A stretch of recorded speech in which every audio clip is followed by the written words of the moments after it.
O cheiro de café recém-passado sempre foi meu conforto nas manhãs difíceis. Naquele dia não foi diferente. Enquanto observava a xícara fumegante entre minhas mãos, sessentenas e marcadas pelo tempo, tentava entender como, aos 64 anos, eu me encontrava sem teto, sem certezas e quase sem esperança.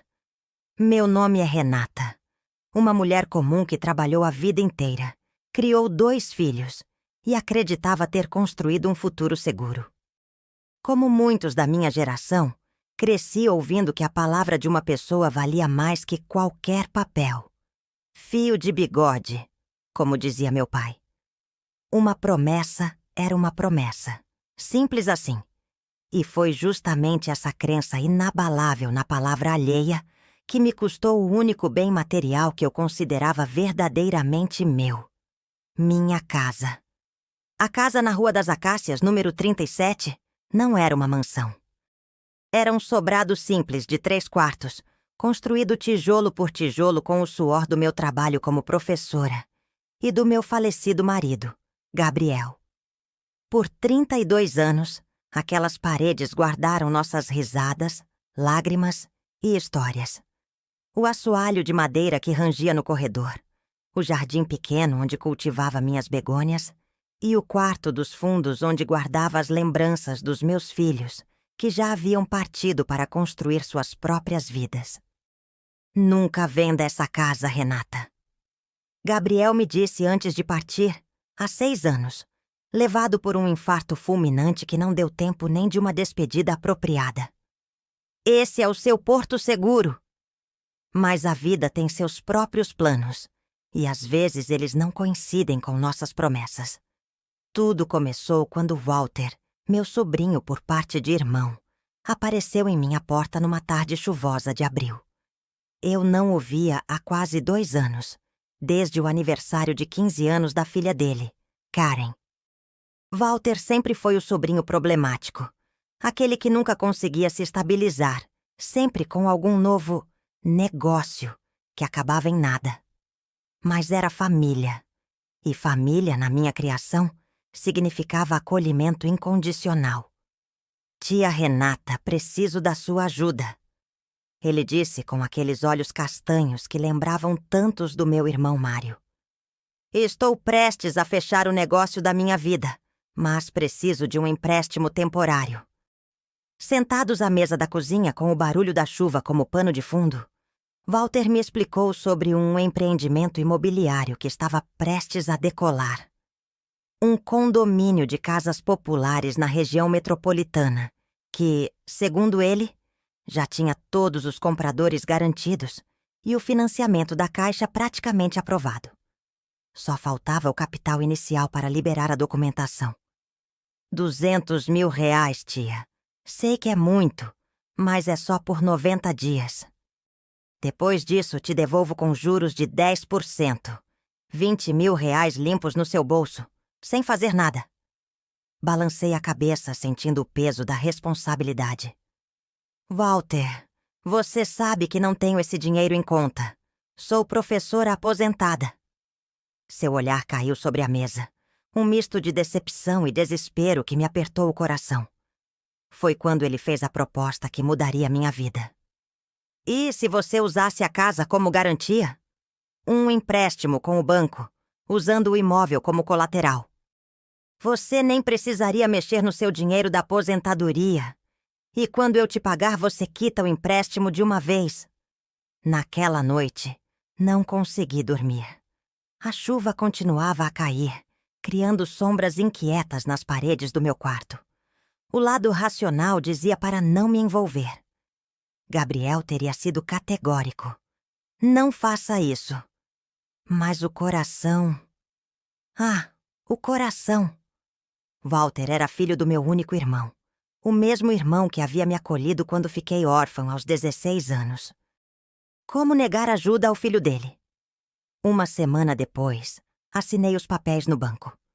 Um empréstimo de 200 mil reais, com a casa como garantia. Walter prometeu, de olhos nos meus, que em 90 dias tudo estaria resolvido. Chorou ao me abraçar dizendo que eu havia salvado não apenas o negócio dele, mas sua família inteira. Você é um anjo, tia Renata. Vou te agradecer pelo resto da minha vida. Os primeiros 30 dias passaram sem novidades.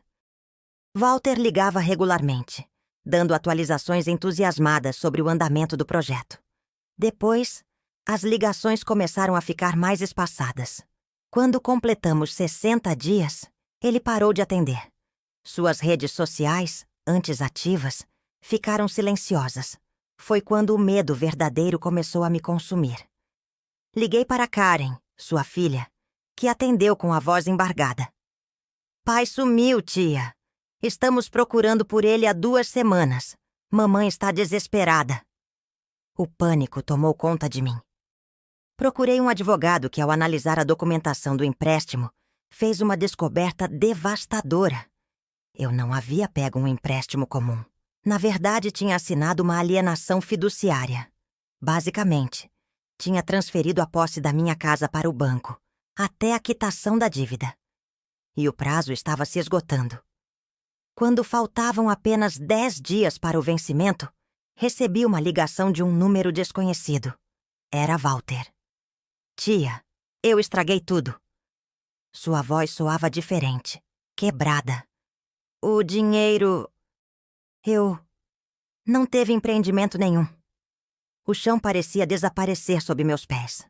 A sala, antes tão familiar e aconchegante, agora parecia girar. Como assim, Walter? O que você fez com o dinheiro?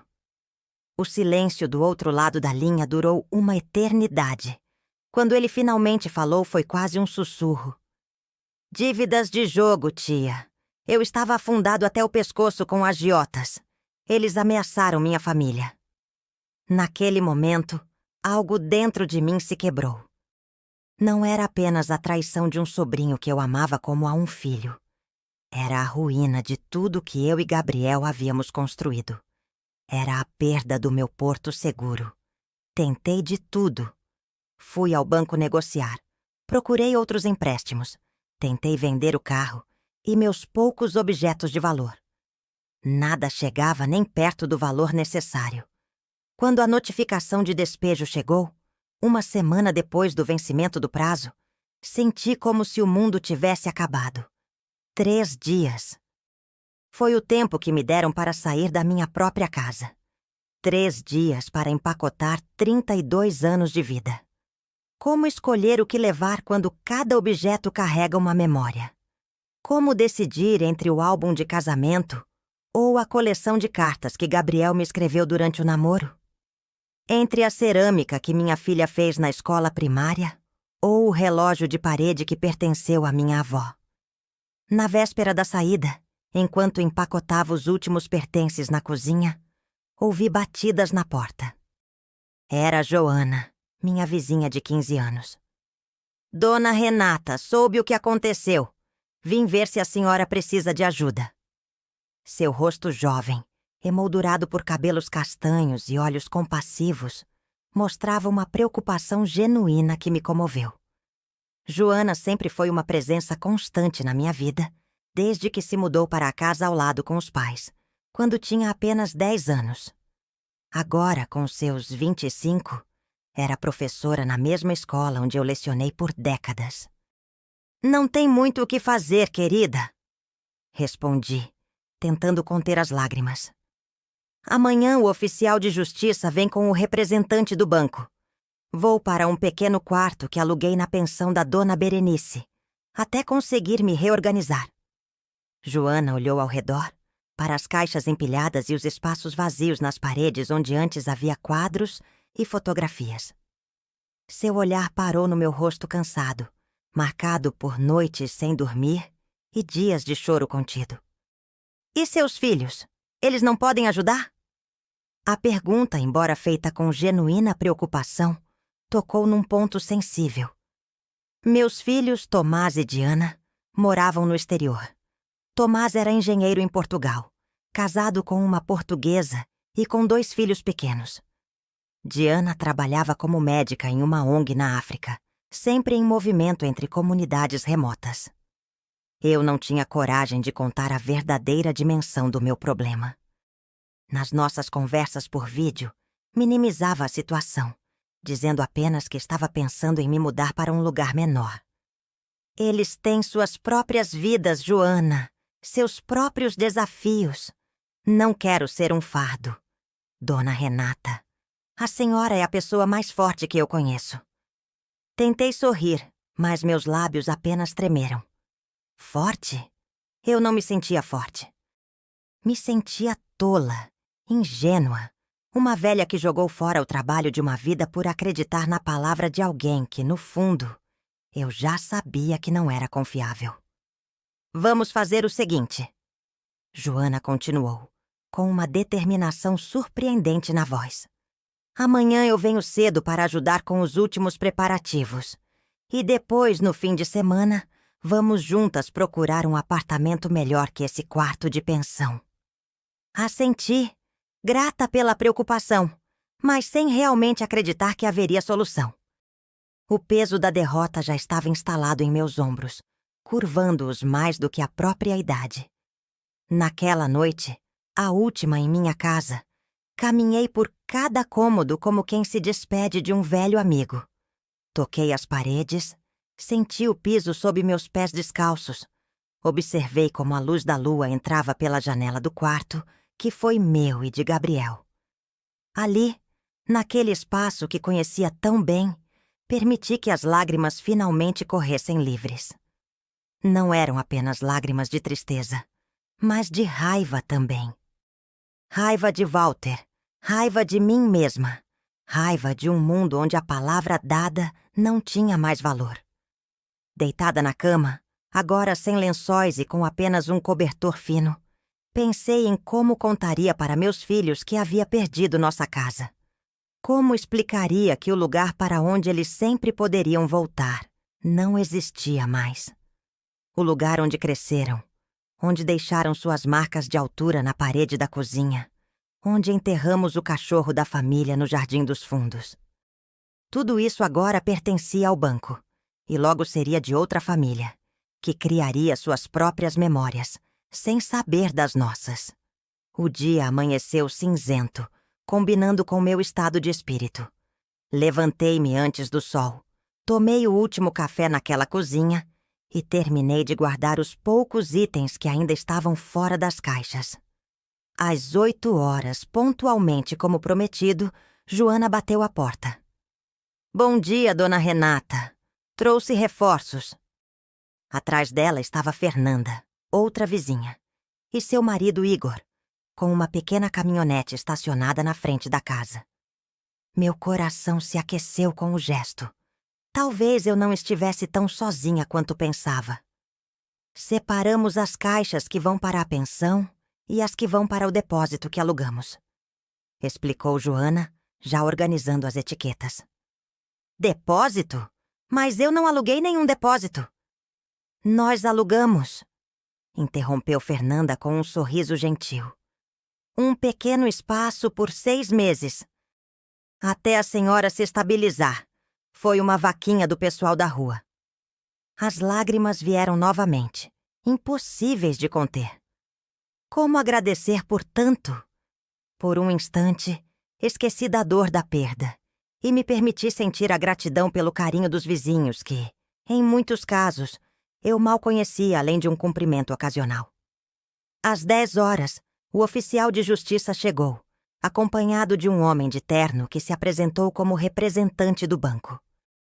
Ambos pareciam desconfortáveis com a situação, evitando olhar diretamente para mim enquanto faziam a vistoria final da casa e me entregavam o documento oficial de desocupação.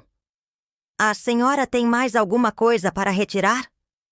Perguntou o oficial, um homem de meia-idade com olhos cansados que já haviam testemunhado muitas cenas como aquela. Olhei ao redor, para a casa agora vazia de móveis, mas ainda cheia das nossas memórias invisíveis. Não, está tudo pronto. Entreguei as chaves, sentindo o metal frio contra minha palma pela última vez. Fechei a porta sem olhar para trás e entrei no carro de Joana, que me levaria para meu novo lar, um quarto de 4 metros quadrados na pensão de Dona Berenice. O quarto era exatamente como eu temia. Pequeno, com uma cama de solteiro, um armário minúsculo, uma mesinha que servia tanto para refeições quanto para escrivaninha, e uma janela que dava para um muro cinzento. O banheiro era compartilhado no final do corredor. As paredes, de um amarelo desbotado, tinham manchas de infiltração no canto próximo ao teto. É temporário, repetia para mim mesma enquanto desfazia a mala com minhas roupas. Apenas temporário. Joana me ajudou a organizar o espaço da melhor maneira possível. Colocamos uma pequena toalha de crochê sobre a mesinha, um trabalho que fiz durante a pandemia, e um porta-retratos com a foto da família completa, tirada no Natal de 5 anos atrás, o último com Gabriel. Ficou aconchegante, disse Joana, tentando soar otimista. Forcei um sorriso. Sim, ficou. Mas nós duas sabíamos que não era verdade. Não havia como comparar aquele cubículo com a casa onde vivi por mais de 3 décadas. Quando ela se foi, prometendo voltar no dia seguinte, o silêncio caiu pesado sobre mim. Sentei-me na cama que rangeu sob meu peso e, pela primeira vez, senti o verdadeiro impacto da minha nova realidade. Não era apenas uma casa que eu havia perdido.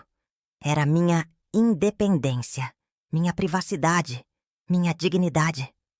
Abri a bolsa e retirei a pequena caixinha de madeira onde guardava minhas economias para emergências. 5.000 reais que tinha conseguido juntar ao longo dos últimos 2 anos. Era tudo que me restava, além da aposentadoria mensal de 2.300 reais. Com o aluguel da pensão, as despesas básicas e os remédios para pressão e artrite, sobraria muito pouco. Não o suficiente para alugar um apartamento decente. Naquela primeira noite, o sono não veio. Os ruídos da pensão eram estranhos. Conversas abafadas através das paredes finas. O barulho de uma televisão ligada em algum quarto distante. Passos no corredor. Tão diferente do silêncio acolhedor da minha casa, interrompido apenas pelo familiar tic-tac do relógio da sala. Na manhã seguinte, acordei com batidas na porta. Era Dona Berenice, a proprietária da pensão, uma senhora de 70 anos, de cabelos grisalhos sempre presos em um coque severo e óculos de armação antiga que lhe davam um ar de bibliotecária aposentada. Bom dia, Dona Renata. Vim ver se está tudo em ordem e convidá-la para o café da manhã. Seguia até a cozinha comunitária, onde outros 3 hóspedes já tomavam café. Um senhor idoso que descobri depois ser o senhor Hugo, aposentado dos Correios. Cristina, uma jovem estudante universitária. E Eric, um homem de meia-idade que trabalhava como motorista de aplicativo. Pessoal, esta é Dona Renata, nossa nova moradora. Apresentou Berenice. Todos me cumprimentaram com sorrisos educados. Sentei-me à mesa, aceitando uma xícara de café que, surpreendentemente, era bom e forte, do jeito que eu gostava. A senhora é professora, não é? Perguntou Cristina, enquanto passava geleia em uma torrada. Minha mãe comentou que a conhece da escola estadual. Assenti, sentindo um misto de orgulho e nostalgia. Fui professora de português por 35 anos. Conheci gerações inteiras de algumas famílias. Minha filha foi sua aluna, comentou Hugo com um sorriso caloroso. Vilma Oliveira, turma de 2005, acho. A memória veio imediatamente. Vilma, claro que me lembro. Cabelos cacheados, sempre sentada na primeira fileira. Escrevia poesias maravilhosas. O rosto do Sr. Hugo se iluminou. Essa mesma. Hoje ela é professora de literatura na Universidade Federal. Sempre diz que foi por sua causa. Aquele pequeno reconhecimento me aqueceu por dentro. Era bom saber que, apesar de todas as perdas recentes, o que construí como educadora permanecia intacto. Ninguém poderia me tirar isso. Os dias na pensão foram se passando, cada um semelhante ao anterior. Joana vinha me visitar regularmente, às vezes trazendo uma sobremesa ou um livro. Fernanda e Igor me convidaram para jantar em sua casa algumas vezes. Aos poucos, fui estabelecendo uma rotina. Caminhadas matinais pelo bairro, tardes na biblioteca pública lendo ou assistindo a documentários no computador disponível para os usuários. Conversas ocasionais com os outros hóspedes da pensão. Mas à noite... as noites eram difíceis. Era quando a realidade da minha situação pesava mais. Deitada naquela cama estreita, eu pensava em Walter. Não havia tido mais notícias dele desde aquela ligação. Segundo Karen, ele havia deixado a cidade, possivelmente fugindo de credores. A raiva que senti nos primeiros dias foi dando lugar a uma tristeza profunda. Como alguém da própria família poderia fazer algo assim? Exatamente um mês após ter deixado minha casa, recebi uma ligação inesperada. Era Diana, minha filha. Mãe, estou voltando ao Brasil semana que vem. Vou ficar uns 3 meses antes de iniciar um novo projeto. Meu coração disparou. Como contaria a verdade? Como explicaria que não tinha mais uma casa para recebê-la? Que maravilha, filha! Estou com tanta saudade. Respondi, tentando soar natural. Mal posso esperar para dormir no meu antigo quarto, comer seu bolo de fubá e tomar aquele café que só você sabe fazer. Ela continuou, animada. A dor apertou meu peito. Diana, aconteceram algumas mudanças por aqui. Respirei fundo e contei tudo. A visita de Walter, o empréstimo, a perda da casa, minha atual situação na pensão. Do outro lado da linha, o silêncio foi ensurdecedor. Mãe, por que você não nos contou antes? Eu e Tomás poderíamos ter feito algo. Não queria ser um peso para vocês, filha. Vocês têm suas próprias vidas, seus próprios problemas. Nós somos família. Famílias se ajudam, se apoiam. E desde quando você é um peso? Sua voz tremia entre raiva e preocupação. Estou mudando minha passagem para amanhã mesmo. E vou ligar para Tomás agora. Tentei argumentar, dizer que não era necessário. Mas, no fundo, senti um alívio imenso. Talvez não precisasse enfrentar tudo sozinha. Diana chegou 2 dias depois, com uma energia que parecia preencher todo o pequeno quarto da pensão. Nos abraçamos longamente, ambas chorando e rindo ao mesmo tempo. Vê-la ali, tão real e tão próxima, depois de quase 2 anos comunicando-nos apenas por videochamadas, era como um bálsamo para minha alma ferida. Vamos resolver isso, mãe. Ela afirmou, com a determinação que sempre foi sua marca registrada desde pequena. Primeiro, precisamos sair deste lugar. Sem ofensas à pensão, mas você merece muito mais. Naquela mesma tarde, Diana saiu para ver apartamentos para alugar. Voltou animada, dizendo ter encontrado um pequeno apartamento de 2 quartos a poucos quarteirões dali. Não é grande como nossa casa, mas é um lar de verdade. E o melhor, está dentro do nosso orçamento. Nosso orçamento? Perguntei confusa. Eu e Tomás conversamos. Vamos ajudar com o aluguel até resolvermos definitivamente essa situação. E, falando em Tomás, ele conseguiu uma licença de 2 semanas no trabalho e chega na próxima sexta. 1 semana depois, já estávamos instalados no novo apartamento. Era um 3º andar sem elevador, em um prédio antigo, mas bem conservado. Os cômodos eram pequenos, mas havia luz natural abundante e uma pequena varanda onde logo coloquei alguns dos meus vasos de plantas resgatados do depósito. Diana ocupou o 2º quarto, dizendo que ficaria no Brasil pelo menos até resolvermos toda a situação. Com a chegada de Tomás, nossa pequena família estava reunida novamente. Sentados na sala, após um jantar simples que preparei com tanto carinho quanto costumava fazer na casa antiga, conversamos sobre os próximos passos. Contratei um advogado especializado em casos como o seu, mãe, informou Tomás, sempre prático e organizado. Ele acha que há uma possibilidade de reverter a situação, já que houve má-fé evidente por parte de Walter e possivelmente irregularidades no contrato do banco. Diana complementou. E enquanto isso, estamos rastreando Walter. Ele vai ter que assumir responsabilidade pelo que fez. Olhei para meus filhos, agora adultos, competentes e determinados, e senti uma onda de orgulho tão forte que quase me faltou o ar. Como tinha sido abençoada, apesar de tudo. Não quero criar falsas expectativas, disse Tomás, sempre cauteloso. Pode levar tempo, e não há garantias, mas vamos lutar. A luta, como previsto, não foi fácil nem rápida.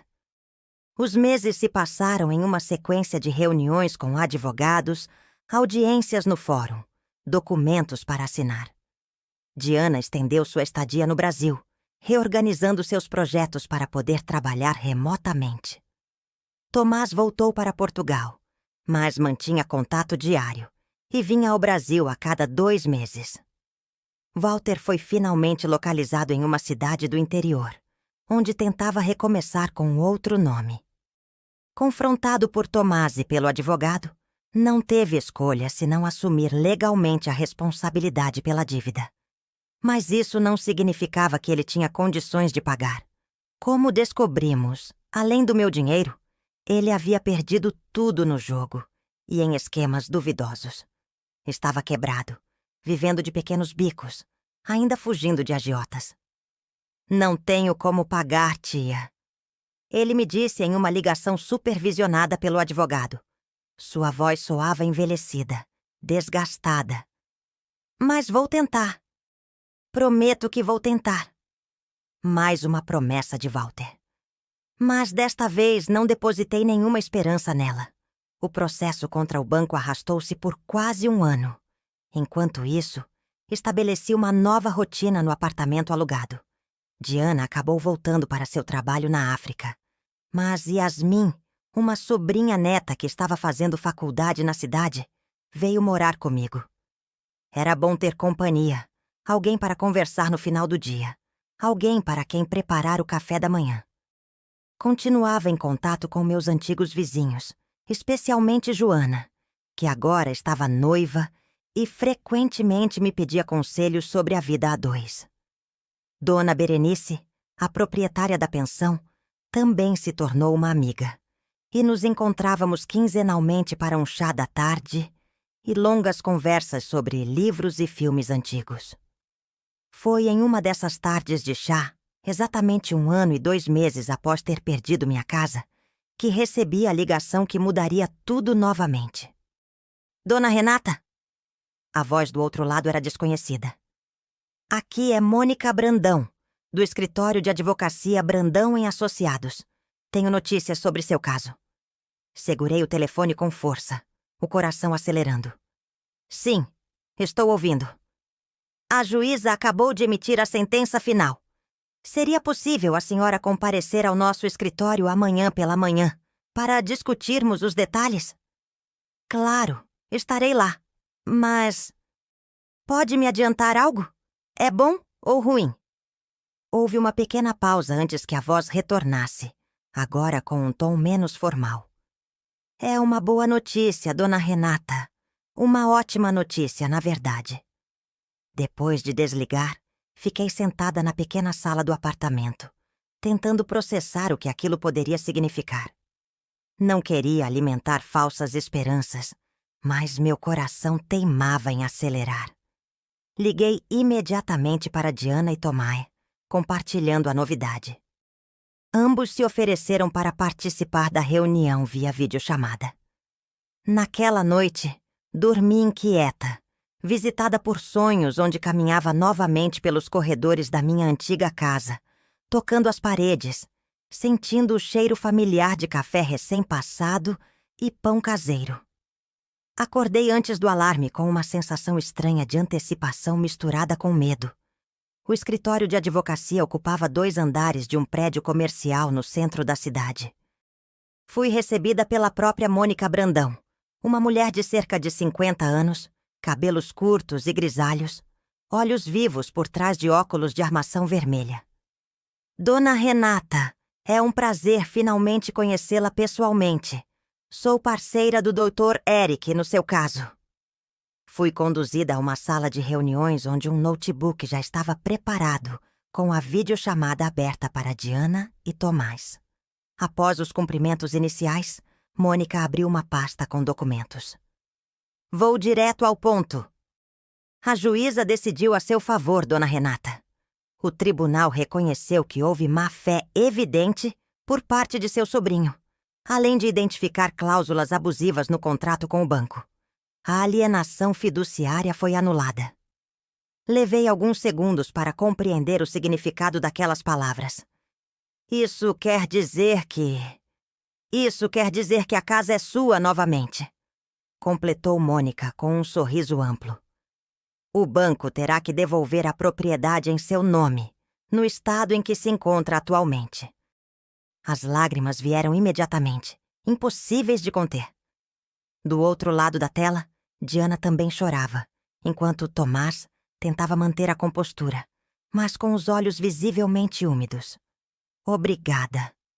Foi tudo o que consegui dizer, entre soluços. Muito obrigada. Há mais, continuou Mônica, passando-me um lenço de papel. O tribunal também determinou que o banco deve pagar uma indenização por danos morais, no valor de R$50 mil. E seu sobrinho deverá ressarcir integralmente o valor do empréstimo. Embora, realisticamente falando, isso provavelmente ocorrerá em pequenas parcelas, ao longo de muitos anos, considerando sua situação financeira atual. A cabeça girava com tantas informações. Eu teria minha casa de volta. Mais que isso, teria recursos para recomeçar adequadamente. Era quase impossível de acreditar. Quando posso voltar para casa? Perguntei, a voz ainda trêmula. Há um pequeno complicador. Mônica ajustou os óculos, seu semblante ficando um pouco mais sério. O banco já havia revendido a propriedade para terceiros. Um casal jovem, pelo que sei. Eles terão que ser notificados e desocupar o imóvel. O banco terá que ressarci-los. Meu coração apertou. Imaginar outra família sendo despejada, mesmo que por um motivo justo, me causava um desconforto profundo. Eu sabia exatamente como era essa dor. Quanto tempo isso levará? A lei dá a eles 90 dias para desocupação, mas obviamente isso pode ser negociado. Vocês podem chegar a um acordo que seja benéfico para ambas as partes. Saí do escritório com uma mistura de emoções. Alegria, alívio, apreensão, culpa. Caminhei pelas ruas do centro sem rumo certo, tentando organizar os pensamentos. Em algum momento, meus pés me levaram para a Rua das Acácias. Parei em frente ao número 37, minha casa. Estava diferente. A fachada, antes de um amarelo suave, agora era branca. O pequeno jardim da frente, onde eu cultivava minhas begônias, havia sido transformado em uma área cimentada com 2 vasos grandes de palmeiras. A velha cerca de madeira tinha sido substituída por um muro baixo de alvenaria. Enquanto observava essas mudanças, a porta da frente se abriu. Uma mulher jovem, talvez nos seus 30 anos, saiu carregando uma criança pequena no braço. Ao me ver parada na calçada, olhando para sua casa, ela hesitou. Posso ajudar em algo? Perguntou educadamente, mas com um leve tom de desconfiança. Engoli em seco, sem saber exatamente o que dizer. Desculpe, Esta casa me traz muitas lembranças. Seu semblante suavizou.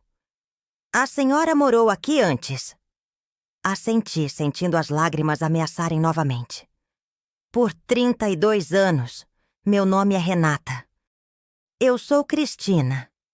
Ela se apresentou, ajustando a criança no colo, um menino de talvez 2 anos que me observava com curiosidade. E este é o Miguel. É uma bela casa, comentei, tentando manter a conversa casual, embora meu coração batesse acelerado. Sim, nós a amamos desde o momento em que vimos. Foi nossa primeira casa própria. Meu marido e eu economizamos por anos para dar a entrada. A culpa que havia sentido no escritório de advocacia intensificou-se. Esta jovem família tinha feito da minha casa o lar deles. E agora, por causa da minha vitória judicial, eles teriam que sair. Bem, foi um prazer conhecê-la, Cristina. Desculpe ter incomodado. Ela sorriu gentilmente. Não foi incômodo. Se quiser voltar outro dia para ver a casa por dentro, será bem-vinda. Às vezes é bom revisitar os lugares que foram importantes para nós. Agradeci e me afastei, com um peso no coração. Durante todo o caminho de volta ao apartamento, não consegui parar de pensar em Cristina e sua família, em como a justiça para mim significaria injustiça para eles. Naquela noite, tive uma longa conversa por vídeo com meus filhos. Compartilhei meu encontro com Cristina e meus sentimentos conflitantes. Mãe, você não fez nada de errado, argumentou Tomás. Eles compraram a casa de boa fé, sim, mas o banco vai ressarci-los. Eles poderão comprar outra propriedade. Seu filho tem razão, dona Renata, concordou o advogado que também participava da chamada. Além disso, não há outra opção legal aqui. A sentença é clara. A casa deve retornar ao seu nome. Diana, sempre mais sensível às nuances emocionais, percebeu minha hesitação. Mãe, o que você realmente quer fazer? Sem pensar no que é certo ou justo, legalmente. O que seu coração diz? Refleti por um momento, revivendo mentalmente a imagem de Cristina com o pequeno Miguel no colo, a porta da casa que agora consideravam sua. Lembrei-me de como me senti ao ter que deixar meu lar, a dor de empacotar memórias, o vazio de fechar aquela porta pela última vez. Não quero que eles passem pelo que passei, respondi finalmente. Deve haver outra solução. Nos dias seguintes, com a ajuda do advogado, elaboramos uma proposta alternativa. Em vez de reaver a casa física, pediríamos ao banco o valor equivalente à propriedade na avaliação atual do mercado, além da indenização por danos morais já concedida. Isso me permitiria comprar outro imóvel, talvez até no mesmo bairro, sem desalojar Cristina e sua família. O juiz aceitou a proposta, e o banco, ansioso para resolver a situação sem mais complicações, concordou rapidamente. 2 semanas depois, recebi a notícia de que o valor total, quase R$500 mil, considerando a valorização do imóvel, havia sido depositado em minha conta. Era uma quantia que mudava tudo. Não apenas poderia comprar uma nova casa, como teria recursos para mobiliar adequadamente e ainda manter uma reserva para emergências. A providência inesperada mencionada no título da minha história havia finalmente se manifestado. Com a ajuda de Joana, que conhecia bem o mercado imobiliário local por causa de seu noivo corretor, comecei a procurar um novo lar. Visitamos diversos imóveis, alguns grandiosos demais para minha necessidade, outros pequenos, mas mal localizados. Estava quase desistindo quando Joana mencionou uma casa que acabara de entrar no mercado. É no Jardim das Flores, a apenas 10 minutos a pé da sua antiga casa. Tem 2 quartos, um quintal pequeno mas charmoso. E o melhor, está totalmente reformada, pronta para morar. No dia seguinte, fomos conhecer o imóvel. Era uma casa térrea, de linhas simples mas elegantes, pintada em um tom de azul suave. O jardim da frente, embora pequeno, estava bem cuidado, com um canteiro de rosas coloridas. Ao entrar, fui recebida por um ambiente luminoso, com janelas amplas que deixavam o sol da manhã banhar a sala de estar. A cozinha era menor que a da minha antiga casa, mas moderna e funcional. Os 2 quartos eram espaçosos, com armários embutidos novos. O quintal dos fundos era o ponto alto, um espaço aconchegante, com um pequeno pergolado coberto por uma trepadeira florida, perfeito para minhas manhãs de leitura. É perfeita, disse a Joana, sentindo uma emoção que não experimentava há muito tempo. Aquela sensação de pertencimento, de poder imaginar uma vida acontecendo entre aquelas paredes. Fizemos uma oferta naquele mesmo dia e, para minha surpresa, foi aceita sem contrapropostas. O proprietário, um senhor que estava se mudando para morar com a filha em outro estado, parecia ansioso para fechar o negócio rapidamente. Um mês depois, no dia da entrega das chaves, Joana, Fernanda, Igor e vários outros amigos apareceram com sacolas de comida, bebidas e pequenos presentes para a casa nova.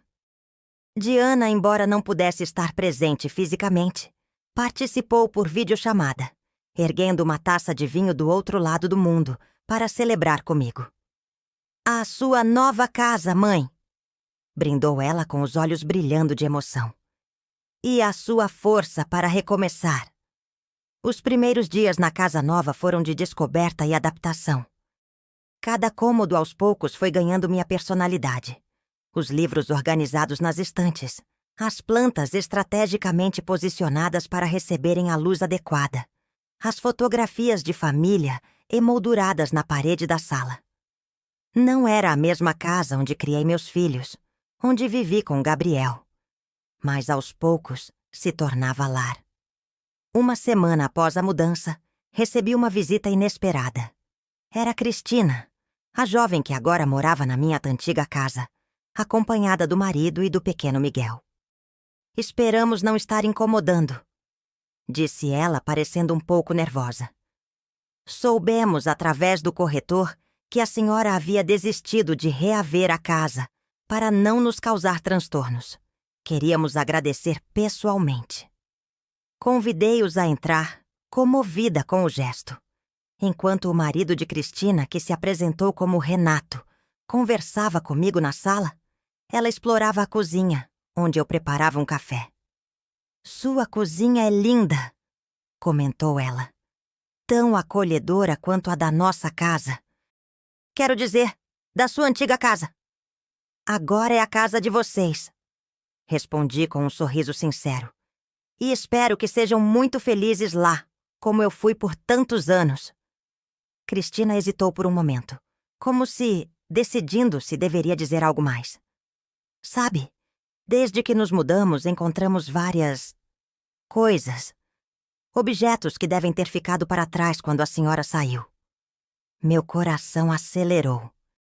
Na pressa da mudança forçada, vários itens haviam ficado para trás, escondidos em cantos que não tive tempo de revistar adequadamente. No fundo do armário embutido do quarto principal, encontramos uma caixa de madeira, continuou ela. Tinha muitas fotos antigas, algumas cartas, um relógio de bolso dourado e... isto. Ela retirou da bolsa um pequeno estojo de veludo azul. Abriu-o delicadamente, revelando a tuna-aliança de casamento de Gabriel. Era uma peça simples, uma faixa de ouro com nossas iniciais gravadas na parte interna. Eu a havia guardado após sua morte, incapaz de me desfazer dela, mas também sem coragem para mantê-la à vista constantemente. "Imaginamos que deve ter um valor sentimental imenso", disse Renato, que agora se juntava a nós na cozinha. Tomei o pequeno anel em minhas mãos, sentindo seu peso familiar. Era do meu marido. Pensei que tinha perdido para sempre. "Trouxemos a caixa inteira", acrescentou Cristina, indicando uma sacola grande que haviam deixado no hall de entrada. "Tudo o que encontramos que parecia pessoal." Naquele momento, olhando para aquele jovem casal que havia tido a gentileza de me procurar para devolver pedaços perdidos da minha história, senti que o círculo se fechava. A dor da traição de Walter, a angústia da perda da casa, o período de incerteza, tudo isso agora parecia parte de um caminho necessário que me levara até ali. "Vocês gostam de bolo de fubá?" perguntei subitamente inspirada. "Acabei de fazer um. Podemos saboreá-lo enquanto me contam como estão se adaptando à casa." Passamos a tarde conversando como velhos amigos. Miguel, o pequeno de 2 anos, explorava fascinado meu jardim recém-plantado, enquanto os adultos trocavam histórias. Descobri que Renato era enfermeiro no mesmo hospital, onde Gabriel havia trabalhado como médico anos atrás. Cristina era professora de matemática e havia assumido um cargo na mesma escola estadual, onde lecionei por décadas.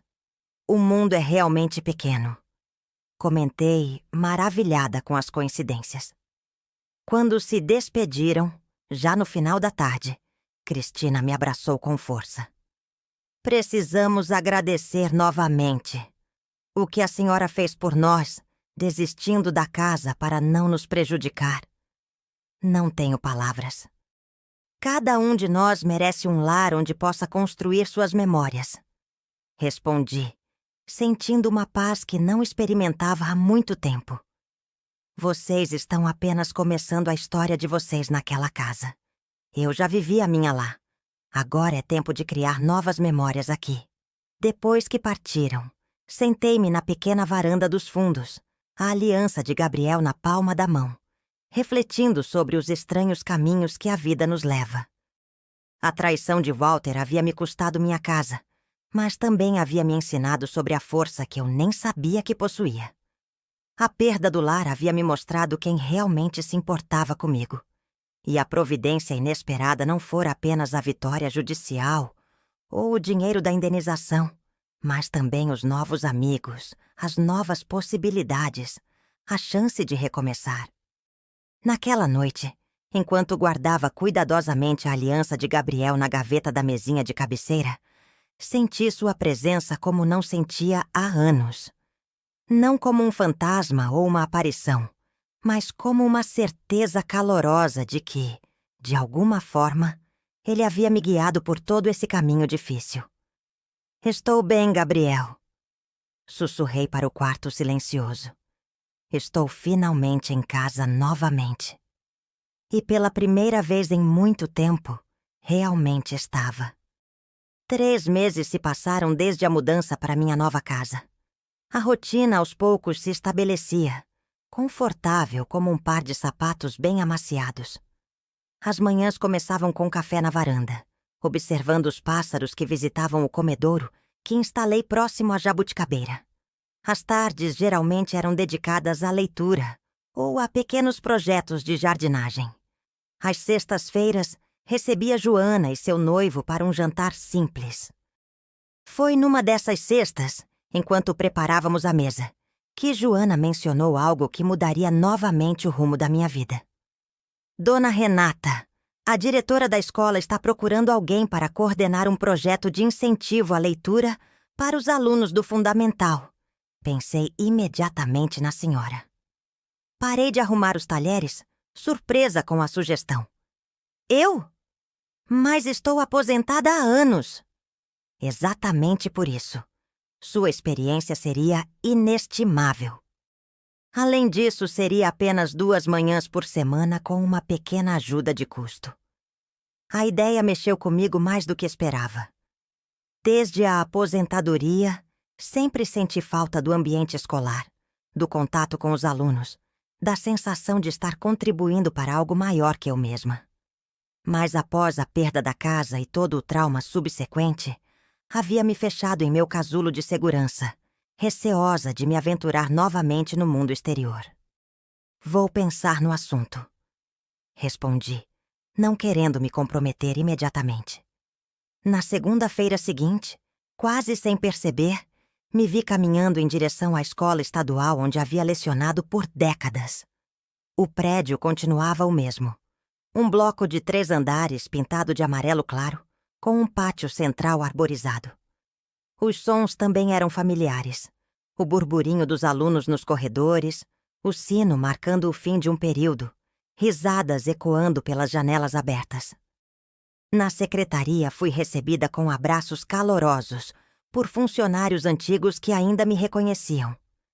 A diretora atual, Yasmin Costa, havia sido minha aluna 20 anos antes. "Professora Renata!" exclamou ela ao me ver, levantando-se de sua mesa para me abraçar. Que maravilha tê-la de volta! Joana me disse que a senhora estava considerando nossa proposta. Estou curiosa para saber mais detalhes. Respondi, sentindo-me estranhamente nervosa, como se fosse uma entrevista para meu primeiro emprego. Yasmin explicou o projeto. A escola havia recebido uma doação significativa de livros, mas muitos alunos demonstravam pouco interesse pela leitura, preferindo passar o tempo livre em seus celulares. A ideia era criar um espaço acolhedor na biblioteca, com atividades que despertassem o gosto pela literatura. Precisamos de alguém que não apenas conheça os clássicos, mas que saiba como fazer os jovens se apaixonarem por eles, concluiu Yasmin. E ninguém fazia isso melhor que a senhora. Saí da escola com um contrato de prestação de serviços para analisar e uma sensação morna de propósito renovado. Talvez fosse exatamente disso que eu precisava. Não apenas um novo lar físico, mas também uma nova razão para acordar animada todas as manhãs. 2 semanas depois, dei início ao projeto. A biblioteca da escola havia sido reorganizada, com um espaço especial criado para nossos encontros. Puffs coloridos, tapetes confortáveis e estantes baixas onde os livros ficavam ao alcance dos pequenos. Comecei com turmas do 3º ao 5º ano, crianças entre 8 e 11 anos. No primeiro dia, confesso que estava apreensiva. Seria capaz de me conectar com essa nova geração, tão diferente daquela com a qual trabalhei durante a maior parte da minha carreira? Essa geração nascida com tablets nas mãos e acostumada à gratificação instantânea das redes sociais? Minha primeira turma entrou ruidosamente na biblioteca. 25 crianças, cheias de energia e curiosidade. Sentei-me no meio do tapete colorido e convidei-os a formar um círculo ao meu redor. Quem aqui gosta de histórias assustadoras? Perguntei, observando os rostinhos à minha volta. Várias mãos se ergueram imediatamente, acompanhadas de expressões entusiasmadas. Ótimo! Hoje vou contar a história de uma casa mal-assombrada. Mas não é uma casa qualquer. É uma casa que existe de verdade, aqui na nossa cidade. Os olhos se arregalaram, a atenção completamente capturada. Comecei a narrar, com voz baixa e misteriosa, a lenda urbana de uma antiga mansão do bairro histórico. À medida que a história avançava, modulava a voz, fazia pausas dramáticas, usava onomatopeias para os rangidos da escada e o uivo do vento nas janelas quebradas. Quando terminei, com um desfecho que deixava no ar a possibilidade do fantasma ainda habitar a mansão, o silêncio era absoluto. Foi quebrado por um garotinho de óculos na primeira fileira. Dona Renata, essa história está em algum livro? Quero ler mais. Sorri, satisfeita. O anzol estava lançado. Não esta exatamente, mas tenho aqui várias histórias parecidas. Quem quer levar uma para casa hoje? Todas as mãos se ergueram. Nas semanas seguintes, o projeto cresceu além das expectativas iniciais. O que começou com 3 turmas logo se expandiu para toda a escola. Criamos um clube de leitura para os alunos mais velhos, saraus poéticos mensais, e até uma pequena feira literária que atraiu pais e a comunidade local. Foi durante a organização dessa feira que recebi uma ligação inesperada. Era Karen, a filha de Walter. Tia Renata? É a Karen. Sua voz soava hesitante, como se temesse minha reação. Sei que deve ser difícil falar comigo depois de tudo que aconteceu com meu pai. Karen, querida, você não tem culpa das ações do seu pai. Respondi sinceramente. Sempre tive carinho pela sobrinha neta, uma jovem gentil que em nada se parecia com Walter. Obrigada por dizer isso. Nós não temos falado com ele. Desde que soubemos o que fez, mamãe pediu o divórcio e cortamos contato. A notícia me pegou de surpresa. Não imaginava que a situação tivesse chegado a esse ponto. Sinto muito por vocês.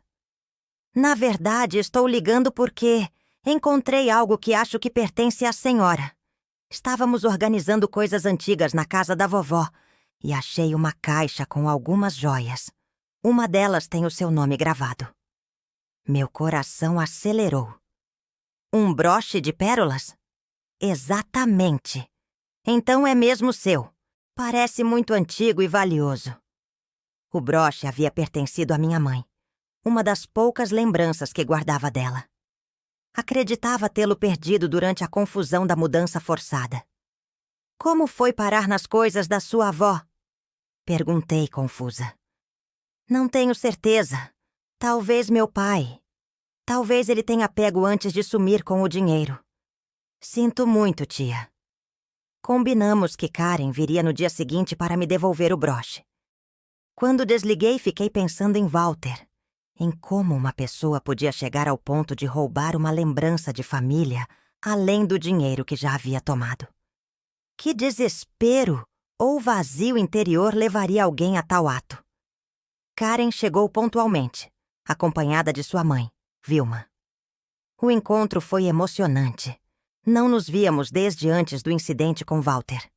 E havia um peso de culpa nos olhos de ambas, como se carregassem a responsabilidade pelos atos dele. Vocês não têm nada a ver com isso, afirmei enquanto servia café na sala. A escolha foi dele, apenas dele. Mesmo assim, sentimos que precisamos fazer algo para reparar o mal causado, disse Vilma, segurando minha mão entre as suas. Eu não sabia dos problemas de jogo, Renata. Ele escondia tudo de nós. Karen entregou-me uma pequena caixa de veludo. Dentro estava o broche de pérolas, exatamente como eu lembrava. Um arranjo delicado em formato de flor, com uma pequena safira ao centro.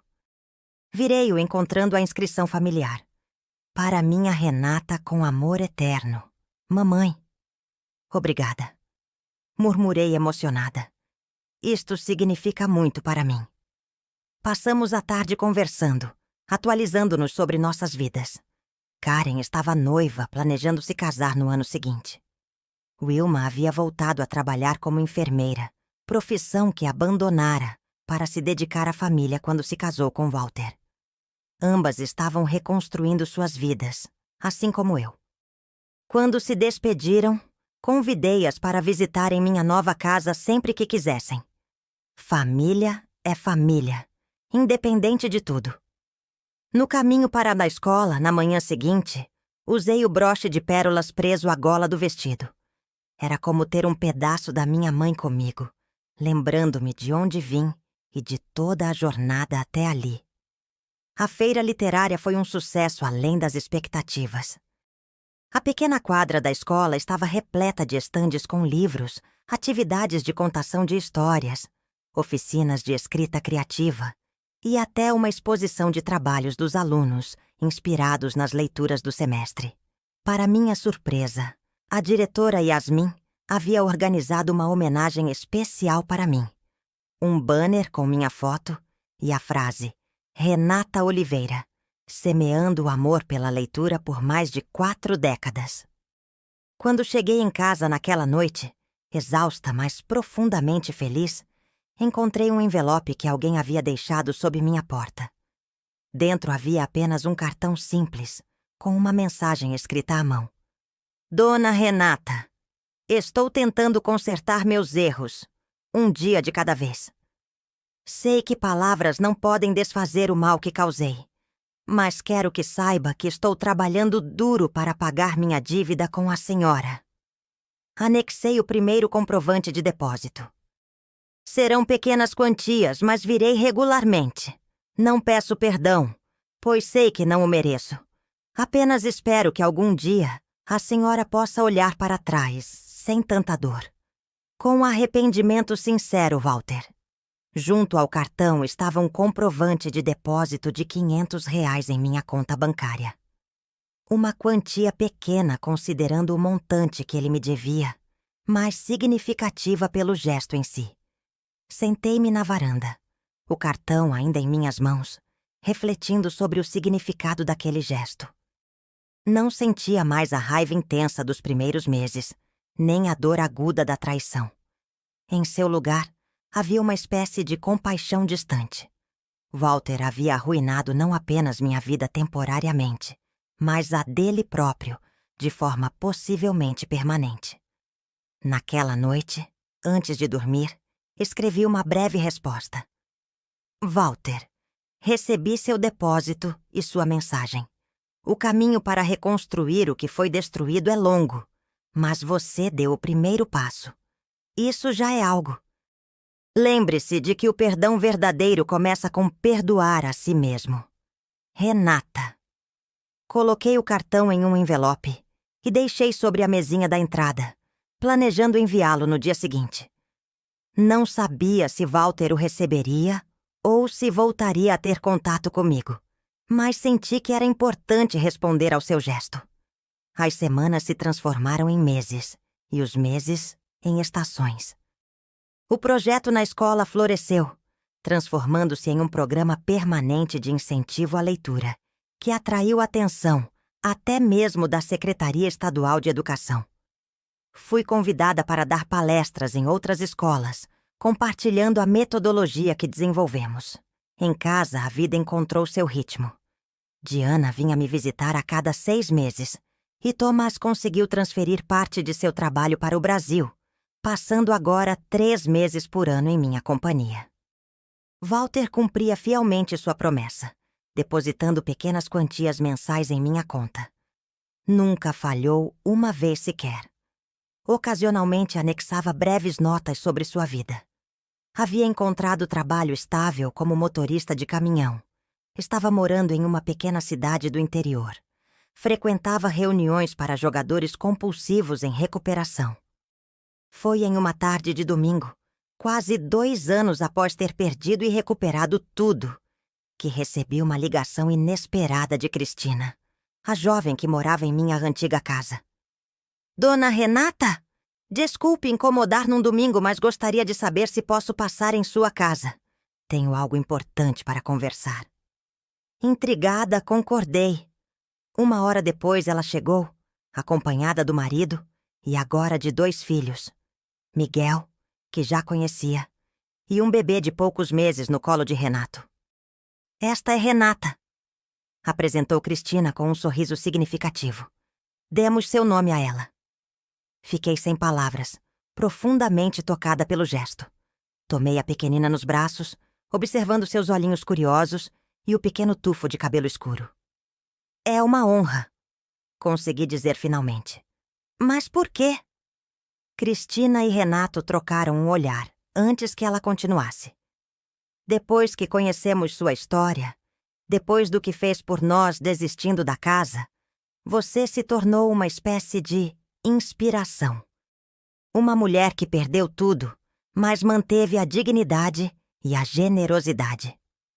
Conversamos por algum tempo sobre banalidades, o crescimento das crianças, o trabalho, o clima ameno daquele início de outono. Finalmente, Cristina chegou ao verdadeiro motivo da visita. Na verdade, viemos porque temos uma proposta. Estamos nos mudando. Renato foi convidado para chefiar o departamento de enfermagem de um hospital em Curitiba. É uma oportunidade incrível. Isso é maravilhoso, respondi sinceramente feliz por eles, embora sem entender o que aquilo tinha a ver comigo. Decidimos vender a casa, continuou ela. E queríamos oferecer a você o direito de preferência, pelo mesmo valor que pagaríamos a qualquer outro comprador, sem nenhum acréscimo sentimental. O mundo pareceu parar por um instante. Minha antiga casa... de volta? A possibilidade nunca havia cruzado minha mente. Entendemos se preferir ficar onde está agora, acrescentou Renato rapidamente. É apenas uma oferta, sem nenhuma pressão. Prometi pensar no assunto e dar uma resposta em alguns dias. Depois que partiram, fiquei sentada na varanda por horas, observando as estrelas surgirem uma a uma no céu noturno, pesando os prós e contras daquela proposta inesperada. A casa na Rua das Acácias representava uma vida inteira de memórias. Era onde Gabriel e eu havíamos criado nossos filhos, onde celebramos aniversários, natais, formaturas. onde chorei a morte dele, onde plantei cada flor do jardim com minhas próprias mãos. Mas também era o lugar associado à maior traição e dor que já experimentei.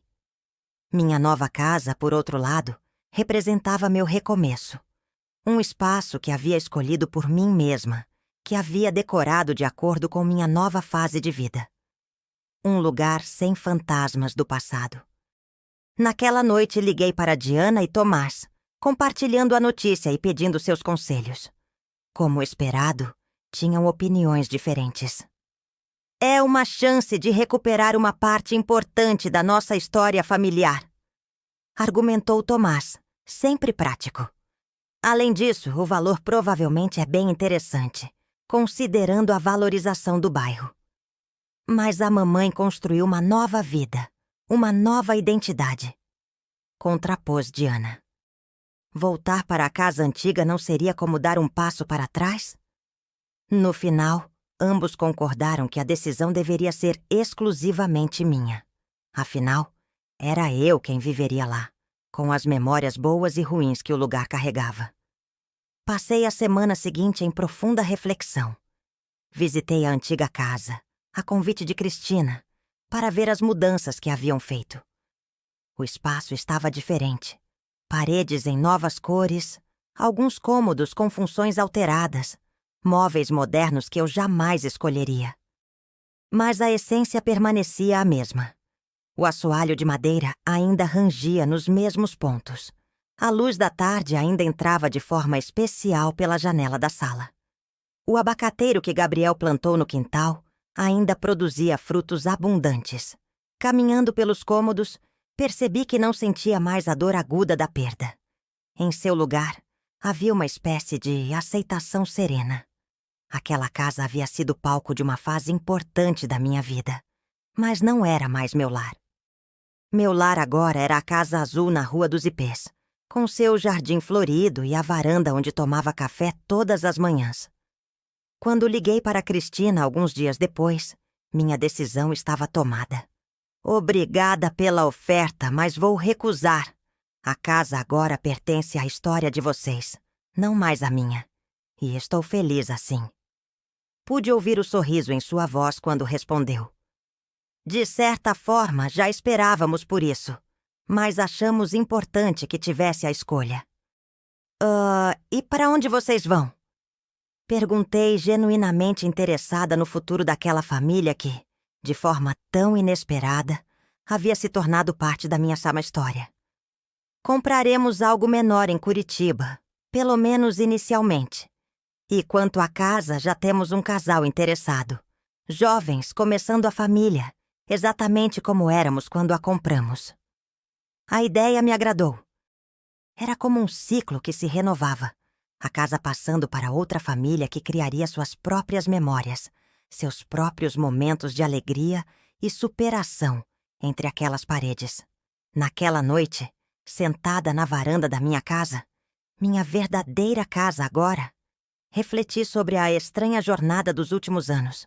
A traição de Walter, a perda de tudo, o período na pensão, a recuperação judicial, a nova casa, o retorno parcial à vida profissional e agora, a recusa consciente de voltar ao passado. Percebi que cada etapa desse caminho, por mais dolorosa que tivesse sido no momento, me trouxera exatamente para onde eu precisava estar. Não era mais a mesma Renata que acreditava cegamente nas pessoas, que colocava a família acima do bom senso, que definia seu valor pelo que possuía materialmente. Era uma Renata mais sábia, mais forte, mais consciente de seu próprio valor. A casa na Rua das Acácias havia sido meu lar por 32 anos. A casa na Rua dos Ipês seria meu lar pelos anos que me restassem, fossem muitos ou poucos. E estava bem assim, perfeitamente bem. O telefone tocou, interrompendo meus pensamentos. Era Joana convidando-me para um café na manhã seguinte. Havia novidades sobre o projeto da escola e queria minha opinião sobre a expansão que estavam planejando. Claro que vou, respondi, sentindo aquela familiar onda de contentamento. Tenho várias ideias para compartilhar. Após desligar, observei as estrelas por mais alguns minutos antes de recolher a xícara vazia e entrar. A casa estava silenciosa, acolhedora. Na mesinha ao lado da porta, o broche de pérolas da minha mãe brilhava suavemente sob a luz da entrada. Toquei-o de leve, sentindo a conexão com meu passado, com minhas raízes. Estou em casa, sussurrei para o silêncio. E estava em todos os sentidos possíveis da palavra. Na manhã seguinte, enquanto me preparava para encontrar Joana, recebi uma mensagem inesperada no celular. Era de Walter. Bom dia, tia Renata. Estarei na cidade neste final de semana para resolver algumas pendências. Sei que não tenho o direito de pedir, mas gostaria muito de encontrá-la pessoalmente. Entenderei se preferir não me ver. Fiquei olhando para a tela do telefone por vários minutos, sem saber o que responder. Walter havia mantido sua palavra durante esses anos, fazendo os depósitos mensais conforme prometido. As pequenas notas que ocasionalmente enviava mostravam um homem aparentemente em processo de reconstrução. Mas estava eu preparada para vê-lo face a face novamente? Decidi levar o assunto para meu café com Joana. Encontramo-nos na pequena cafeteria próxima à escola, um local aconchegante com mesinhas de madeira e grandes janelas que deixavam entrar a luz suave da manhã. O que você acha? Perguntei depois de mostrar a mensagem. Devo encontrá-lo? Joana tomou um gole de seu cappuccino, pensativa. A pergunta é, você quer encontrá-lo? Não por obrigação ou por ser o certo a fazer, mas porque realmente deseja. Refleti por um momento. Acho que sim. Não por ele, mas por mim. Para fechar esse capítulo de vez. Então você já tem sua resposta. Sorriu Joana. Respondi a Walter, sugerindo um encontro no domingo, em um café público no centro da cidade. Preferia um local neutro, com outras pessoas ao redor. O restante da semana passou rapidamente, preenchido com as atividades do projeto na escola e os preparativos para a visita de Diana, que chegaria em 2 semanas para passar um mês comigo.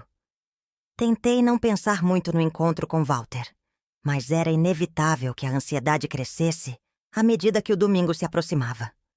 Quando finalmente chegou o dia, escolhi cuidadosamente o que vestir. Não queria parecer formal demais, como se fosse uma reunião de negócios, nem casual demais, como se fosse um encontro entre amigos. Optei por um vestido simples, em um tom de azul que sempre me caía bem, e o broche de pérolas da minha mãe. Queria me sentir protegida, conectada com minhas raízes. Cheguei ao café 10 minutos antes do horário combinado, escolhendo uma mesa perto da janela, de onde poderia ver a rua. Pedi um chá de camomila, esperando que ajudasse a acalmar meus nervos. Exatamente às 15 horas, vi Walter atravessando a rua em direção ao café. Estava diferente do que lembrava. Mais magro, com o cabelo quase completamente grisalho agora, embora tivesse apenas 50 e poucos anos. Seu rosto parecia mais marcado, com rugas profundas ao redor dos olhos e da boca. Vestia calça jeans e uma camisa social simples, limpa mas visivelmente desgastada pelo uso. Nossos olhos se encontraram através da vitrine. Por um momento ele pareceu hesitar, como se considerasse dar meia volta e ir embora. Mas então respirou fundo e entrou.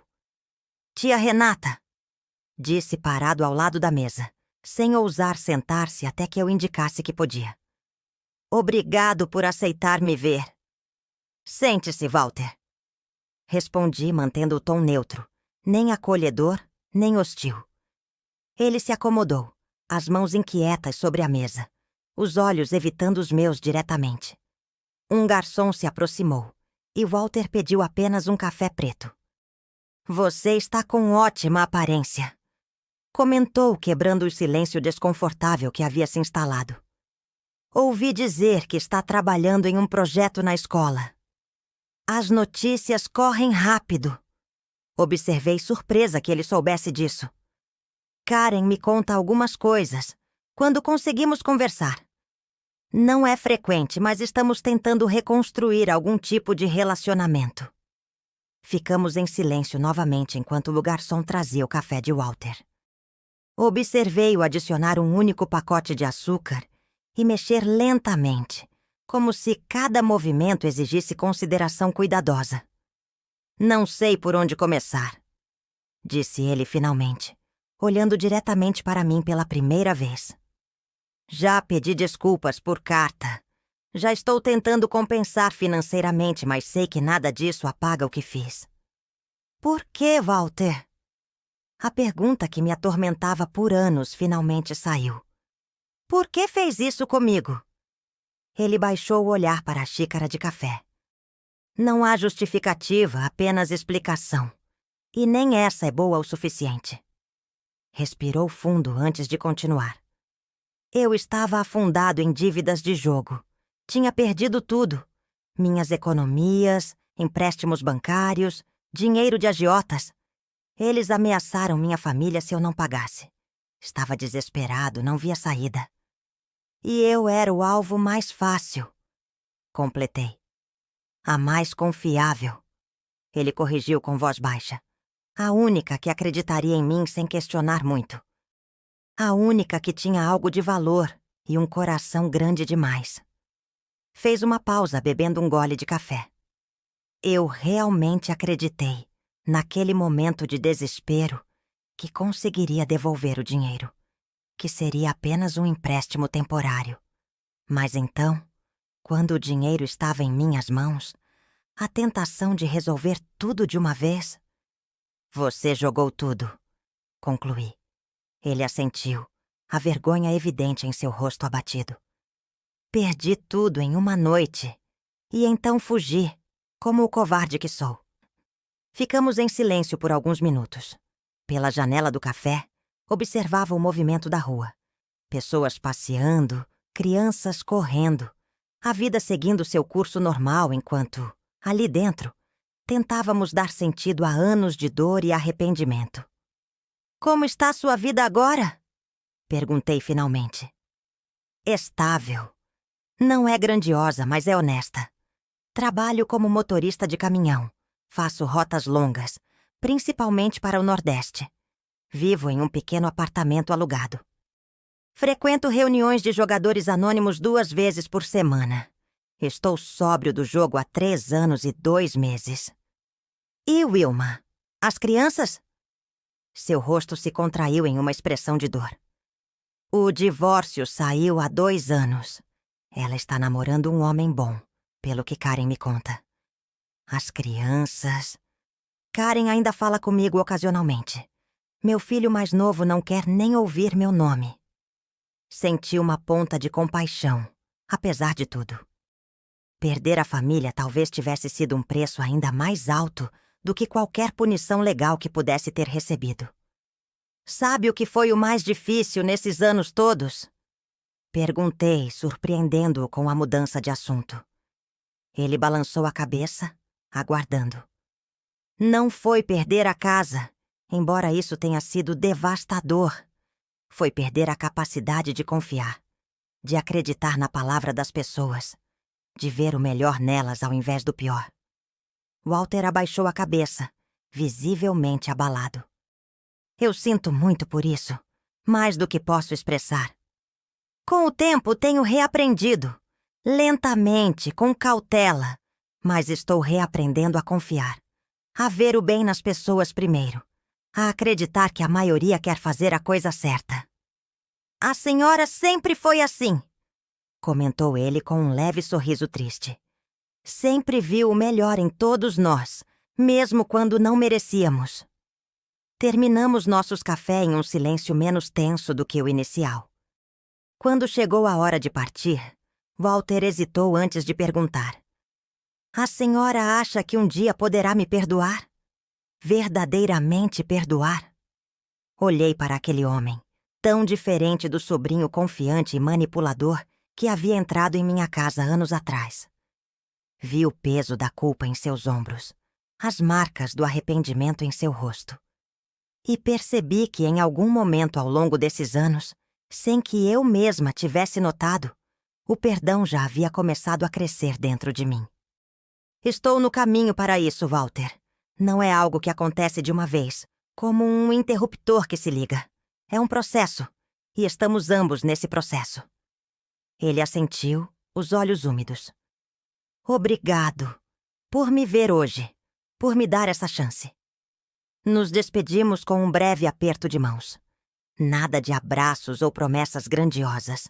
Apenas um pequeno gesto de reconhecimento mútuo, de respeito pelo caminho que cada um estava trilhando. Voltei para casa com uma sensação estranha de leveza. Como se um peso que nem sabia estar carregando tivesse sido removido dos meus ombros. O encontro com Walter não havia apagado o meu passado, mas havia de alguma forma ajudado a colocá-lo em perspectiva. A traição continuava sendo um fato. A dor havia sido real. Mas agora parecia pertencer verdadeiramente ao passado. Não mais uma sombra constante sobre meu presente. 2 semanas depois, Diana chegou para sua visita. Tomás viria juntar-se a nós em um mês, criando uma rara oportunidade de termos a família completa novamente. Diana notou imediatamente a mudança em mim. "Você está diferente, mãe", comentou ela, enquanto desempacotava seus pertences no quarto de hóspedes. Mais leve de alguma forma. Contei sobre o encontro com Walter e como havia me afetado. Diana ouviu atentamente, sem interromper, um hábito que adquirira em seu trabalho com comunidades traumatizadas ao redor do mundo. "Acho que entendo", disse ela quando terminei. "Não é sobre ele merecer perdão ou não. É sobre você se libertar da amargura." Exatamente. É como se eu finalmente tivesse recuperado o último pedaço de mim mesma que ainda estava preso àquele episódio.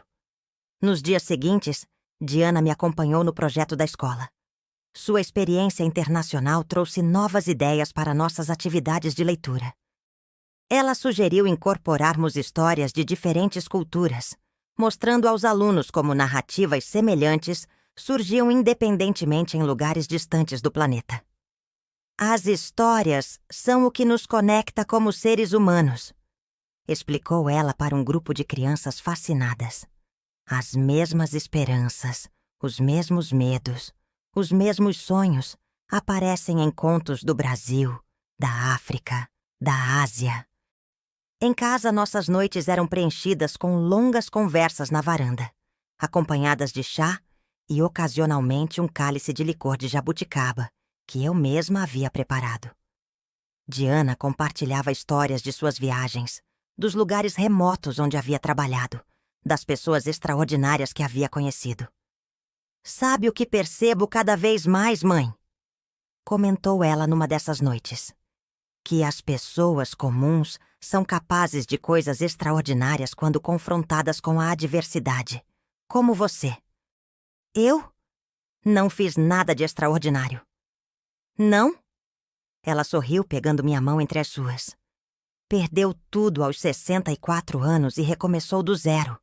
Construiu uma nova vida, novas amizades, um novo propósito. E agora está ajudando uma nova geração a descobrir o poder das histórias. Isso me parece bastante extraordinário." As palavras dela me aqueceram por dentro. Nunca havia pensado em minha jornada dessa forma. Para mim, tinha sido apenas uma questão de sobrevivência, de colocar um pé na frente do outro e seguir em frente porque não havia alternativa. A chegada de Tomás completou nossa pequena reunião familiar. Ele trouxe os netos, 2 crianças adoráveis de 7 e 5 anos que encheram a casa com risadas e energia. O pequeno Arthur, especialmente, parecia fascinado pelo meu jardim, passando horas observando as borboletas e insetos que visitavam as flores. "Vovó, por que você tem tantas plantas diferentes?", perguntou ele um dia, enquanto me ajudava a regar os vasos. "Porque cada uma tem sua própria história e beleza, assim como as pessoas." Ele considerou isso seriamente, com a profundidade que apenas crianças conseguem ter diante de ideias simples. "E qual é a sua favorita?" Apontei para um pequeno jasmim que florescia timidamente no canto do jardim. Aquela ali! Parece frágil, mas é incrivelmente resistente. Sobreviveu a uma grande tempestade no ano passado, quando achei que a tinha perdido. Mas na primavera seguinte, brotou novamente. Arthur olhou para o jasmim com novo respeito. Como você, né, vovó? A mamãe contou que você perdeu sua casa antiga, mas depois ficou forte de novo. Sorri, tocada pela analogia inocente. Sim, querido. Um pouco como eu. A visita da família durou 2 meses maravilhosos. Quando finalmente partiram, Diana de volta para a África, Tomás e as crianças para Portugal, a casa pareceu estranhamente vazia. Mas não era um vazio triste ou solitário. Era como o intervalo tranquilo entre movimentos de uma sinfonia. Necessário, contemplativo, cheio de possibilidades para o que viria a seguir. Uma semana após a partida deles, recebi uma ligação da diretora Yasmin. O projeto de leitura havia chamado-se a atenção da Secretaria de Educação e queriam expandir o modelo para outras escolas da região. Eles estão oferecendo um contrato formal, dona Renata, para que a senhora coordene a implementação em 5 escolas inicialmente, com uma equipe própria e um salário significativamente melhor do que a ajuda de custo atual. A proposta era tentadora, mas também assustadora. Aos 66 anos, estava sendo convidada não apenas para voltar ao mercado de trabalho de forma significativa, mas para liderar um projeto que poderia impactar milhares de crianças. Preciso pensar, respondi sinceramente. É uma responsabilidade muito grande. Entendo completamente, mas saiba que não haveria pessoa melhor para isso. Naquela noite, sentada na varanda com uma xícara de chá, refleti sobre o convite. Era uma oportunidade de deixar um legado ainda maior, de transformar minha paixão pela literatura em algo que continuaria muito além de mim mesma. Mas também significaria menos tempo para meu jardim, para minhas leituras pessoais, para as visitas tranquilas de amigos. O telefone tocou, interrompendo meus pensamentos. Era Diana. Mãe, tenho novidades incríveis. Fui convidada para coordenar um novo programa internacional de saúde materno-infantil. O quartel-general será no Rio de Janeiro. Você vai voltar para o Brasil? Permanentemente? Sim. Bem, pelo menos pelos próximos 3 anos, que é a duração inicial do projeto. Começamos em janeiro. A notícia mudava completamente a equação. Ter Diana por perto significava um apoio inestimável. Alguém com quem compartilhar as alegrias e desafios dessa nova fase. Na manhã seguinte, liguei para Yasmin aceitando-lhe o convite. Nos meses que se seguiram, mergulhei de cabeça na expansão do projeto. Visitei as outras escolas, recrutei e treinei facilitadores, adaptei o programa para diferentes realidades e faixas etárias. Era um trabalho exaustivo, mas profundamente gratificante. Em janeiro, Diana se mudou para o Rio, a apenas 2 horas de distância da minha cidade. Embora não pudéssemos nos ver diariamente devido às nossas agendas ocupadas, jantávamos juntas pelo menos 2 vezes por mês, alternando entre sua casa na capital e a minha. Foi durante um desses jantares, quase 3 anos após ter perdido minha casa original, que Diana fez uma observação perspicaz. Sabe o que acabei de perceber, mãe? Aquela promessa quebrada, aquela traição do Walter, acabou sendo a melhor coisa que poderia ter acontecido com você. Olhei para ela surpresa. Como assim? Pense bem. Se nada daquilo tivesse acontecido, você provavelmente estaria aposentada na mesma casa de sempre, com a mesma rotina de sempre. Agora olhe para sua vida. Você lidera um projeto educacional inovador, impacta a vida de centenas de crianças, tem novos amigos, novos interesses. Você está mais viva e vibrante do que jamais a vi, após a morte do papai. Suas palavras me fizeram refletir profundamente. Havia verdade no que dizia, embora fosse difícil imaginar agradecer pela traição que quase me destruiu. Ainda assim, era inegável que aquele momento de crise havia sido o catalisador para uma transformação que, de outra forma, talvez nunca tivesse ocorrido. É como aquela velha história do agricultor chinês, comentou Diana, servindo-se de mais vinho. Aquela do quem sabe o que é bom ou ruim. Sorri, reconhecendo a referência. Era uma das histórias que costumava contar aos meus alunos sobre um velho agricultor cujo cavalo foge e os vizinhos lamentam sua má sorte. Quem sabe o que é bom ou ruim? Responde ele. O cavalo retorna trazendo outros cavalos selvagens e os vizinhos celebram sua boa fortuna. Quem sabe o que é bom ou ruim? Ele diz novamente. Seu filho tenta domar um dos cavalos selvagens, cai e quebra a perna. Má sorte, dizem os vizinhos. Quem sabe? Responde o velho. Então vem a guerra, e todos os jovens são convocados, exceto seu filho com a perna quebrada. E assim por diante. Talvez você esteja certa, admiti. Talvez aquilo que parecia a pior coisa possível tenha aberto portas que eu nem sabia existirem. A providência inesperada, sorriu Diana, referindo-se ao título que eu havia dado à minha história quando a contava para amigos. Às vezes vem disfarçada de tragédia. Na semana seguinte recebi um envelope inesperado pelo correio. Não tinha remetente, apenas meu nome e endereço digitados em uma etiqueta.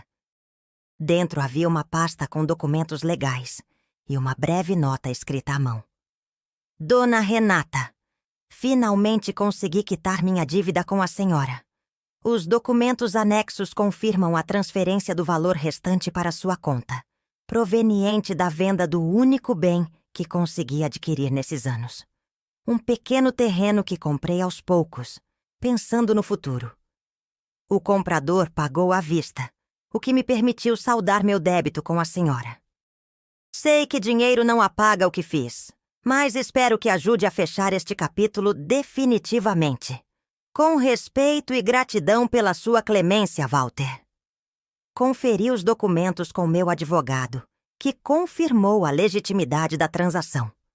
Walter havia de fato transferido o valor restante da dívida, pouco mais de 100 mil reais. Era uma soma considerável, que se somava aos pequenos pagamentos mensais que ele vinha fazendo ao longo dos anos. Tentei contatá-lo pelo número que tinha, mas estava desativado. Enviei uma mensagem para Karen, perguntando sobre o paradeiro dele. Ele se mudou, tia, respondeu ela. Não tenho o novo endereço ainda. Disse que precisava de um recomeço completo, em outro lugar, com outra identidade. Mas prometeu manter contato desta vez. O dinheiro chegou em um momento oportuno. O projeto de leitura havia crescido tanto que já não conseguia administrá-lo sozinha, mesmo com a equipe que havíamos formado. Precisávamos de uma sede própria, um espaço dedicado para treinamento de educadores, acervo de livros e materiais didáticos.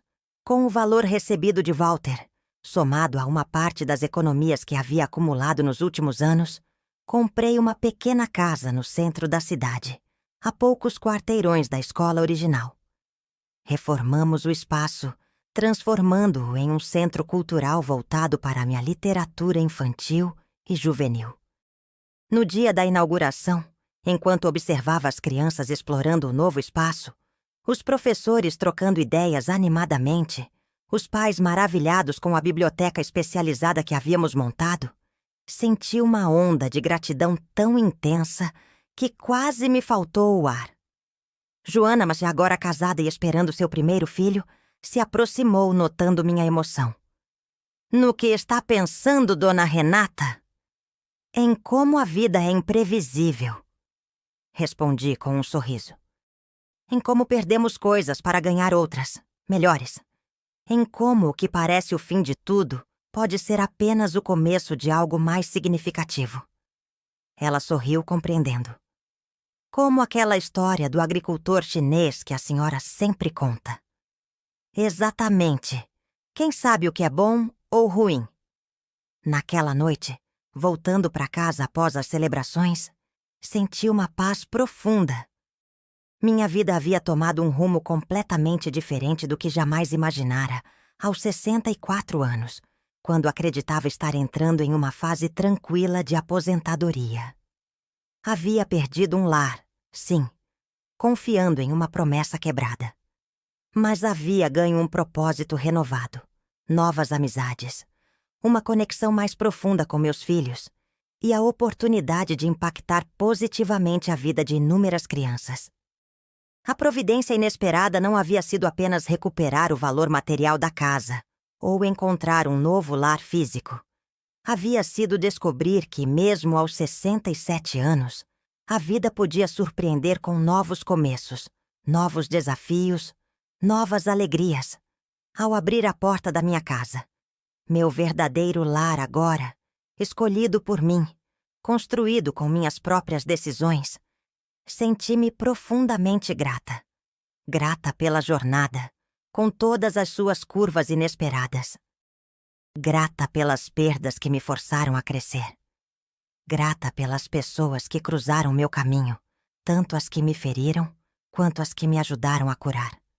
Estou em casa. Sussurrei para o silêncio acolhedor, e nunca essas palavras haviam significado tanto. Pois casa, aprendi finalmente, não são paredes, teto ou endereço. Casa é onde encontramos a nós mesmos, onde nos sentimos plenos, onde podemos olhar para trás sem arrependimentos e para a frente com esperança. E nesse sentido, eu nunca havia estado tão em casa quanto agora. Minha vida continuaria a se desenrolar, com seus desafios e alegrias, mas eu seguiria em frente com a sabedoria de quem já enfrentou o pior e descobriu, na adversidade, sua própria força. E se há uma mensagem que gostaria de compartilhar com você, que lê minha história, é esta. Nunca é tarde demais para recomeçar. Nunca é tarde demais para transformar perdas em ganhos, traições em aprendizados, fins em novos começos. Porque a verdadeira providência inesperada, descobri, somos nós mesmos. Nossa capacidade de adaptação, nossa resiliência, nossa coragem de confiar novamente, de amar novamente, de construir novamente. E essa é uma providência que ninguém pode nos tirar, não importa o que aconteça. Se você está enfrentando seu próprio momento de perda ou traição, saiba que também encontrará sua providência inesperada. Pode não vir na forma que espera, nem no tempo que deseja, mas virá. E quando vier, perceberá que a jornada, por mais dolorosa que tenha sido, valeu cada passo. Agora, se essa história tocou seu coração de alguma forma, peço que compartilhe sua própria jornada nos comentários. Quais foram suas perdas? Quais foram suas providências inesperadas? O que aprendeu no caminho? Sua história pode ser exatamente a luz que alguém precisa neste momento. Aguardo seu relato com carinho e gratidão por ter me acompanhado até aqui. Com amor, Renata. Se minha história tocou seu coração, compartilhe nos comentários sua própria jornada de superação. Suas palavras podem ser o conforto que alguém precisa hoje. Não esqueça de curtir, se inscrever e ativar o sininho para mais histórias reais que inspiram e transformam. A vida sempre reserva uma providência inesperada para quem não desiste. Qual foi a sua?